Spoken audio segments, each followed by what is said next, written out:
With me, the Strauss edition, and today we're on Daf 33, Umar A, so dive straight in. So it says, Mikan poschim bedine nefoshet dischus.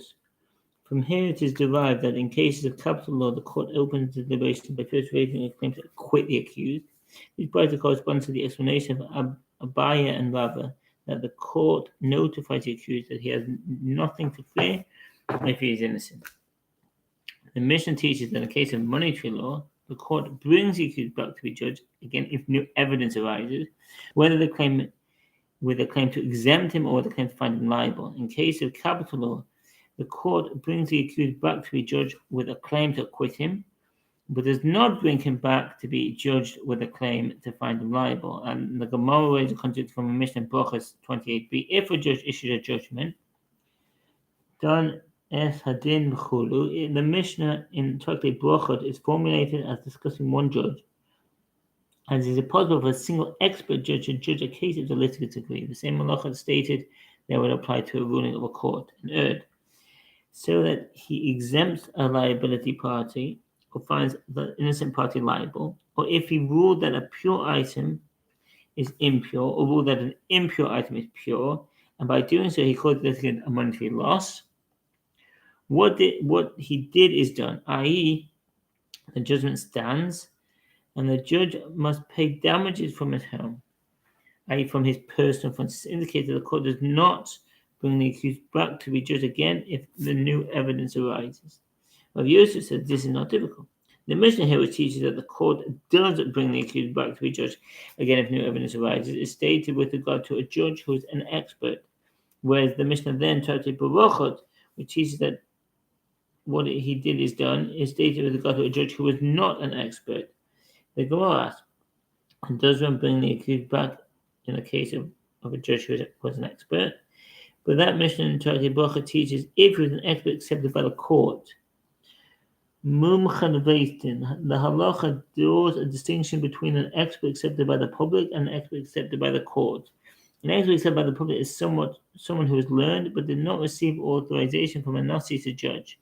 An expert accepted by the court has received authorization from the Nasi, and that's from the Binyan Shalom. He is exempt from liability to pay. This indicates that the court does not bring the accused back to be judged again if new evidence arises, even if the judge is an expert. Otherwise, there would be no need to state the judge is exempt from liability to pay.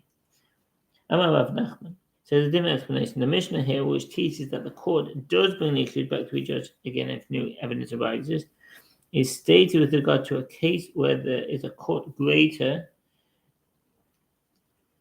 Kan sheyesh gada heimenu v'chulu. Rashi and Rabbeinu Hananiah explain that a greater court can retry the case and reverse the verdict of the first court. If there is no greater court, the verdict cannot be reversed, and the court must reimburse the wrong party. The Rif and other Sephardic early commentaries explain the Gemara in the opposite manner. If there is a greater court, the first court cannot reverse its decision, but if there is no greater court, the court is the ultimate authority, and if it chooses to reverse its decision, the litigant must accept this ruling. Here's one in wisdom, and number of students can judge the case again. The Mishnah there, which teaches that what he did is done, is stated with regard to a case where there is no court greater than his in wisdom, and a number of students can judge the case again. If this judge erred, the error will not be corrected. Now, Shesha says a different explanation. The Mishnah here, which teaches that a court does bring the accused back to be judged again if new evidence arises, is stated with regard to a case where the judge erred in a matter that appears in the Mishnah.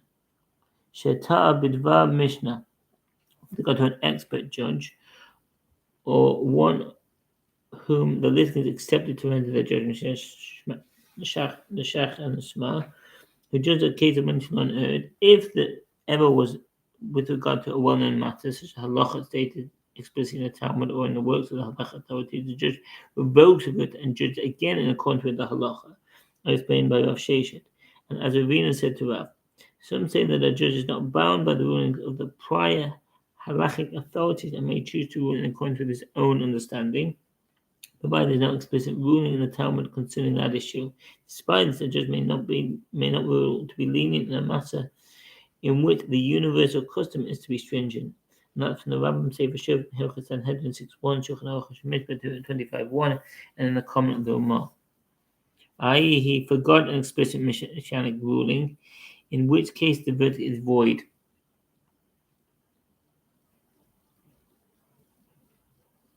So if the judge made an error in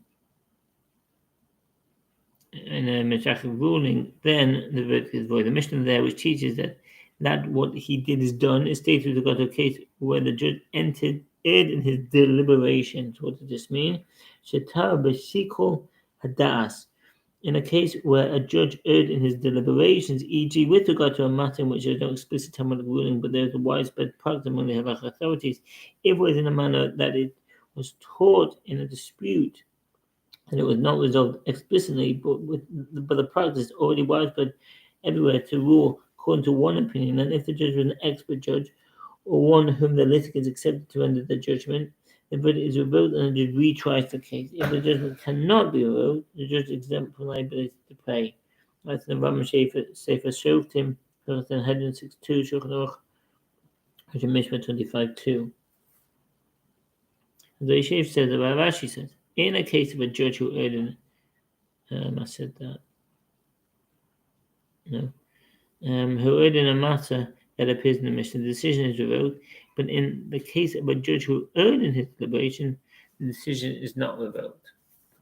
Rabbeinu said to Ravashi, does the category of erred in a matter that appeared in the Mishnah include even one who erred concerning a statement of Rav and Rabbi Ishaya, who were among the last of the Tanaim? Ravashi said to him, yes. Rabbeinu asked him, does it include even one who erred concerning a statement of the first generation of Rabbi Shmuel? Ravashi said to him, Rabbeinu asked him, does it include even one who erred concerning statements of mine and yours, as well as the final generation of Amoraim? Rashi said to him, is that to say that we are reed cutters in the pond? What does this mean?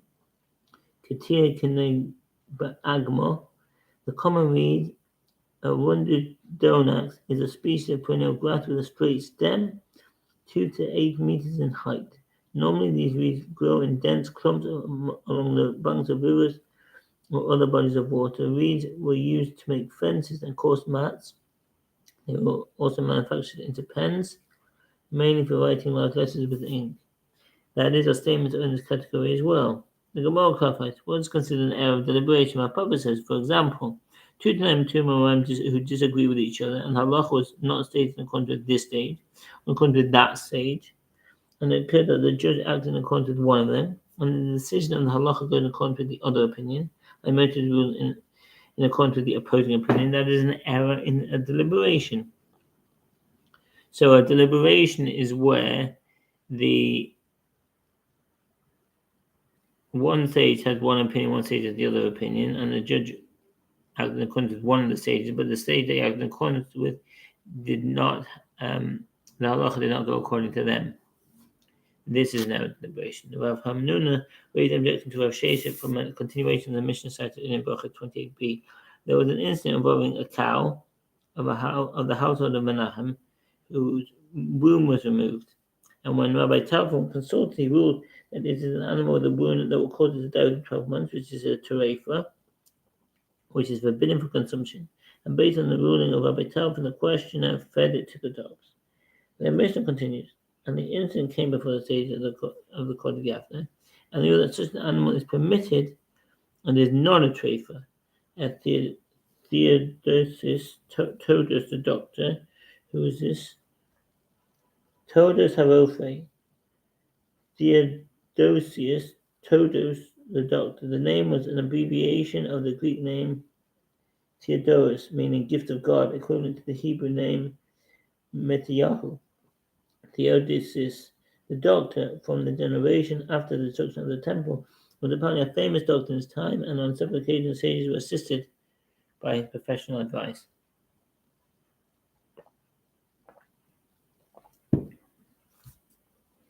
Said, a cow or pig does not emerge from Alexandria of Egypt unless it sever its womb, that it will not give birth in the future.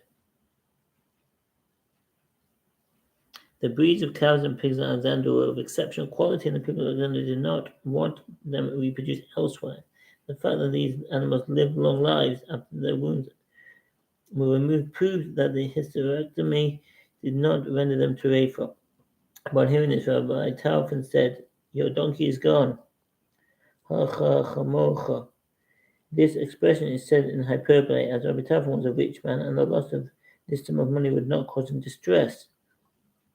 Magaliat Hayam explains he wanted to emphasize that in such a circumstance where he was like one who actively damaged another, he is not given even the allowances afforded to a debtor, with which a court arranged to repay debts incrementally if repaying them at once, causing financial ruin, but must pay the entire sum at once. In the Durham at 65b, Taufan, as he believed he was required to compensate the owner for the cow that he ruled to be a terefa. And keep said to him, "You're exempt, as any judge accepted as an expert for the public is exempt from liability to pay." Hanuna states his objection to Rav Sheshet, and if so, that there's a distinction between the two types of judicial errors. The Rabbi Akiva said to Rabbi Taufan, "You err in a matter that appears in the Mishnah." Although the Mishnah in its present form was redacted by Rabbi Yehuda Nasi, who lived long after Rabbi Akiva, and Nasi was not the author of the Mishnah, but he compiled previous Mishnah that were known to the early generations of Tanaim, as ruling that an animal whose wound has been permitted is recorded in the Mishnah in Sichunin 54a, and in the case of one who errs in a matter that appears in the Mishnah, the decision is revoked. The Gemara answers, Rabbi Akiva states one reason and adds another reason. One, as you err in a matter that appears in the Mishnah, and in the case of one who errs in a matter that appears in the Mishnah, the decision is revoked. Even if you erred in a deliberation, you are judge accepted as an expert for the public, and any judge accepted as an expert for the public is exempt from liability to pay. Rav Bar Yitzchak said to Rava, "What was the objection raised by Rav Hanuna to Rav Sheshet from the incident of the cow? After all, the owner had already fed the cow to the dogs, and it is not possible to vote the ruling and judge the case again." Rava answered, "This is what Rav Hanuna was saying to Rav Sheshet. Granted, if you say that in the case of the judge who errs in a matter in the Mishnah, the decision is not revoked, which evidently indicates that the verdict stands as it is. That is, why Rabbi Taufan feared that he would have to pay, and Rabbi Akiva said to him, "You are an expert accepted by the court, and you are exempt from liability to pay." But if you say that in the case of a judge who erred in a matter that appears in the Mishnah, the decision is revoked, Rabbi Akiva said to Rabbi Taufan, "Since if the cow were to be here, your verdict is not a verdict, and you did nothing. Now as well you did nothing and not liable to pay. It was the action of the owner that caused loss, as he fed the cow to the dogs." Rav Hizda says that the contradiction between the Mishnah here and the Mishnah in Tractate Barachot as to whether or not the court brings the accused back to be judged again if new evidence arises can be answered as follows. The Mishnah then in Tractate Barachot is stated with regard to a case where a judge took the item in question from the one litigant and gave it to the other litigant with his hand. Shenata v'nasa biyad. If a judge who the litigant accepted to judge the case early in his deliberations, and then physically took the item in question from one litigant and transferred it to the other litigant, what he did is done. He must reimburse the injured party. If he may issue an errant ruling, then if he can revoke his ruling, he should do so. If he cannot, he must reimburse the injured party. This is in accordance with the statement of Rav Hizda. If litigants stipulate at the outset that they will abide by his ruling, even if it is an error, or if the case is judged in a location where there is a community edict that only he is qualified to serve as a judge, he is exempt from liability to pay. Roman say for sure in Hilchot Sanhedrin 6.3, Shulchan Aruch Mishpat 25.3, and then a comment of the Ramah.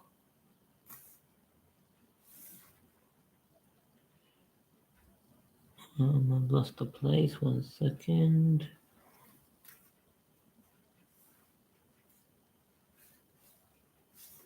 I just lost the footnote. Yeah. In a case, the judge is liable to pay. The Mishnah here is stated with regard to a case where the judge of the court did not take the item in question from one litigant and give it to the other litigant with his hand. The court merely issued a ruling, and the litigants executed the verdict on their own. Therefore, the court is not liable to pay, and the judge should retry the case. The Gemara asks, granted, one can explain the clause from the Mishnah in Tractate Berachot.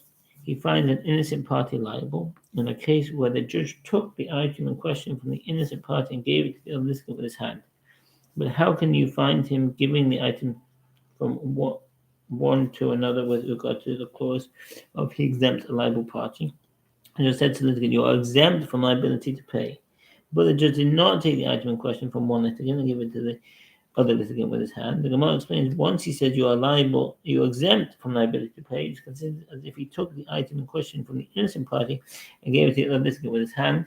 There's no need for any further action. The Gemara asks, but one of the Mishnah which teaches in case of money law, the court brings the accused back to be judged again if new evidence arises, either with a claim to exempt the accused or the claim to find him liable. Granted, if you find the example of to exempt, because the outset to one litigant, you are liable to pay, and if the judge does not take the item in question from one litigant and give it to the other litigant with his hand, hold that the verdict is revoked and the court does not pay. But how can you find an example of judging the case again to find liable? As once the court says to the litigant you are exempt, the case cannot be judged again. But if you said that once a judge says you are exempt from liability to pay, it's as if he took the item in question from the innocent party and gave it to the other litigant with his hand. If so, the court must pay and the judgment will not be revoked. The Gemara answers, the Mishnah teaches only that one statement, and it should be understood as follows. In case of money law, the court brings the litigant back to be judged to exempt that litigant, which is to the liability of the other litigant. One corresponding situation regarding the case of capital law, the court brings the accused back to acquit him, but they do not bring him back to be judged with a claim to find him liable.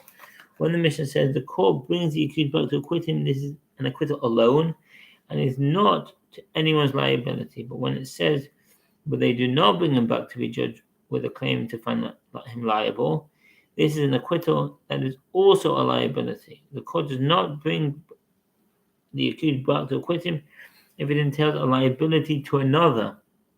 The Gemara clarifies, a liability for whom there is no other litigant in cases of capital law. The Gemara answers, this is not difficult. This is to the liability, i.e. the detriment of the blood redeemer. What's a blood redeemer? A goa hadam. A blood redeemer is a relative of a person who was killed, who may take it upon himself to kill his relative's killer. One who unintentionally killed another through negligence is exiled to a city of refuge. If he leaves that city during the lifetime of the high priest, the blood redeemer is not held liable for killing him. See Numbers chapter 35. In the event that the relative's death was the result of murder, the blood redeemer acts as the court-sanctioned executioner of the convicted murderer after the conviction. If the deceased does not have a relative to act as executioner, the court appoints someone to act in that capacity. As he desires that the murderer be killed, and he will no longer be allowed to kill him. The Gemara questions explanation. Is it reasonable that due to the liability of the blood redeemer, we kill this one and do not reverse the verdict to acquit him, even when there is a reason to do so? And further, what is the meaning of whether with a claim to exempt the accused or whether with a claim to find him liable? It is clear that this is referring to two separate matters and not to two types of acquittal. The Gemara comments, this is difficult. The Gemara cites another explanation of how one can find a judge giving the item from one to another with regard to the clause of he exempts a liable party. Ravina said, it is possible in a case where the one who lodged a claim had in his possession an item belonging to the other litigant and functioned as collateral for debt. And when the judge issued a verdict in favor of the other, he took the collateral from him, thereby physically transferring it to the wrong party. In a case from the Mishnah Tractate Berachot, he ruled that a pure item is impure. How could he cause a loss with his own hands? It is where he had the litigant's ritually pure item touching a creeping animal. The Agay Bay Sheretz, the Ketzat Hoshen, notes that the Mishnah's wording, what he did is done, seems to be referring to a legal ruling and is not appropriate to describe a halachic reality. such as the produce becoming richly impure. He explains that the Mishnah means that although it is possible that the Chiyuv animal did not come into contact with all the produce, the Mishnah is stating a legal ruling that the judge who actively renders some of the produce impure is liable to pay for all of it. Never said that he believed that it was already impure and he thereby imparted impurity to it. In that Mishnah's case, he ruled that an impure item is pure. How could he cause a loss with his own hands? It is where he mixed this impure produce with the litigants, with the pure produce, and he thereby caused all the produce to be considered impure.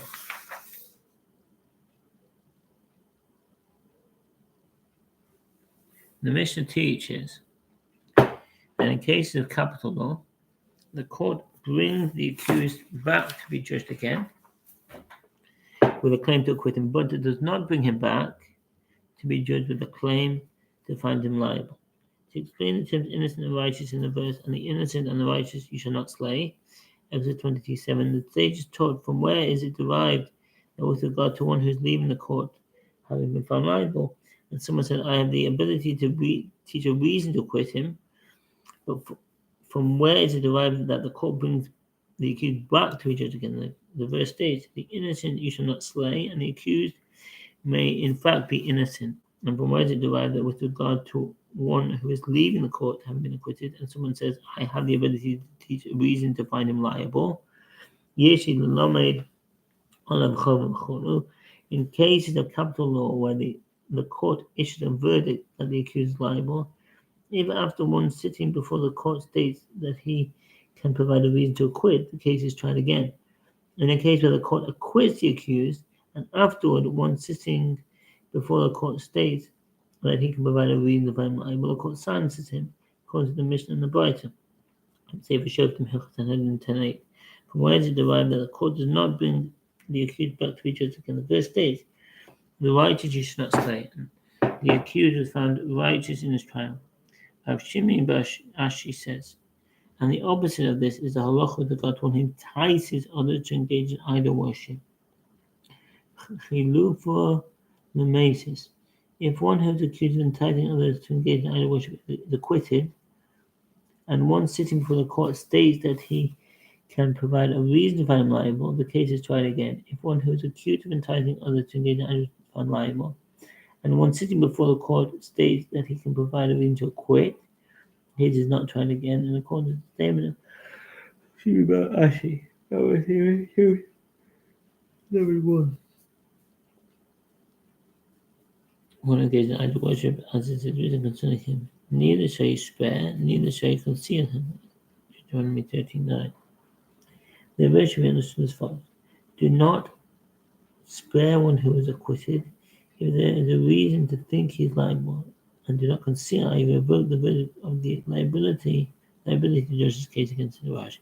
Brought back to court to find him liable, but not according to what Kahana teaches. This last halacha, citing a different verse concerning the enticer, but you shall kill him. Deuteronomy 13:10. The repetition of the verb indicates that he is killed even in circumstances where transgressions of other prohibitions would not be. By Zera Asraf Sheshet. From where is it derived that the halacha concerning the liable to be exiled? The requirement to attempt to acquit the accused in case of capital law also applies to one accused of killing unintentionally and to one accused of violating transgression for which the punishment is lashes. I'm saying for Sheffield 111:4. With regard to retrial a court case concerning one who killed unintentionally is found liable to receive court-imposed capital punishment. Shesha answered, it is derived from a verbal analogy employing the term murderer with regard to one who kills intentionally. Number 55, the term murderer states with regard to one who killed unintentionally. Number 35:19. By Zera Asraf Shesha, from where is it derived that the halacha concerning those liable to receive 40 lashes? The transgression of many prohibitions is punishable by lashes. There are several exceptions. 1. The prohibition that is violated without an act being performed, which is hating another one's heart. 1917. Two are transgressions for which the Torah provides a means of reparation. Such transgressions have the corrective measure imposed rather than lashes. An example of this is the warning not to leave part of the Paschal offering uneaten until morning. And it should be burned in such events. Exodus 12:10. 3. A general prohibition that includes several different halachas. When the violates the prohibition is not subject to lashes. An example of this would be you should only eat anything with the blood. 1926, which includes several prohibitions. Among them, the instruction not to eat an animal before it is completely dead. No punishment is administered, even if one violates all of these individual prohibitions at once. 4. Prohibition whose discretion could, in certain circumstances, warrant court-imposed capital punishment. For example, if one is for one not to murder unless he receives license the punishment, he is not executed. And the form did not include that punishment. But since it's not the murder can warrant court-imposed capital punishment, they don't receive lashes. Lashes are administered only when there are two witnesses in transgression, because it falls immediately prior to transgression. The court of appeal required to administer lashes.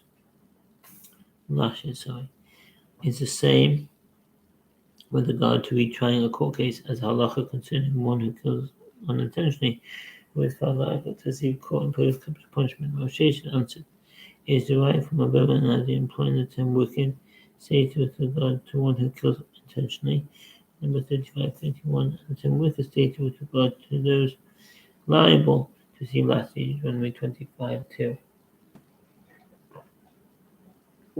The Gemara comments. This is also told in the Brighton, chapter 7:3.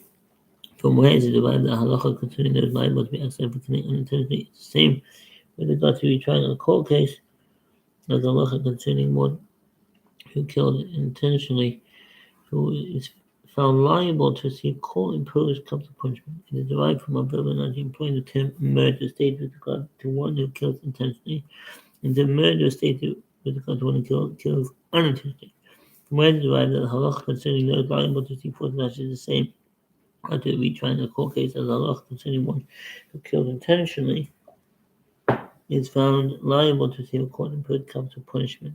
It is derived from an analogy employing the term wicked stated with regard to one who kills intentionally, and the term wicked with regard to those liable to receive lashes. The mission teaches concerning cases of capital law. The court does not bring him back to be judged with the claim to find him liable. In a case where the court errs and acquits the accused in cases of capital law, the judges do not revoke their verdict and retry the case if the error is concerning a matter that is not explicit in a verse, e.g., if they rule that one is not liable for adulterous anal intercourse. If they err concerning a matter that is explicit in a verse, the ruling does not have the status of a ruling, and they retry the case according to the statement of Rabbi Yochanan, Sefer Shoftim, Hilchot Sanhedrin 10:9. Over here, that Abba says that Rabbi Yochanan says, and this is the halacha only case where the judge erred with regard to a matter for which the Sadducees do not admit to its validity. The Sadducees were a heterodox sect that arose during the Second Temple period. This group did not accept the old law as learned by the sages, interpreted the written Torah in its own way. Several Jewish customs were introduced during this time to underscore the differences between normative practice and that of the Sadducees, and to emphasize that the rulings of the Sadducees contradict halacha. Among these rabbinic innovations of the ruling that before entering the Holy of Holies Yom Kippur, the high priest took an oath not to deviate from the traditional procedure of the day, and that witnesses to the new moon will be accepted only if their reliability was tested 2 bias to the second witnesses, and that's from the Gemara in Rosh Hashanah 22a. But Davar She'ein has Dokin Modin Bo. In order for an error to be considered an error of the court, it must be concerning a matter that a lay person does not also know. An error concerning a halacha stated explicitly in the verse is turned back to all. The judgment based on such an error is not valid as an act of court. That's from the Ramah. He erred in a matter and for the nation was established by the sages. But if the judge erred in a matter for which the Sadducees admitted to its validity, a matter that is written explicitly in the Torah, The topic that you could go learn in a children's school, and such an error negates the verse and is reversed. Well, I hear about Abba. As of Rabbi Yochanan, what is our halacha in the case of a judge who erred with regard to the judgment of an adulterer and an adulteress? Benoev Efes. The Rosh explains that Rabbi Hirba Abba was asking concerning a case where the court erred and acquitted one party in a case of adultery and then found the second party liable. The question is if the court can judge the first party again. Others explain that the error was concerning the ages of the participants as the court erred and acquitted one of the parties based on an error concerning the minimum age for the act of sexual intercourse to have the status of such 9 for a boy and 3 for a girl. By ruling that only a man is liable but not a woman, Rabbi Yochanan said to him, while your fire is burning, cut your squash and roast it.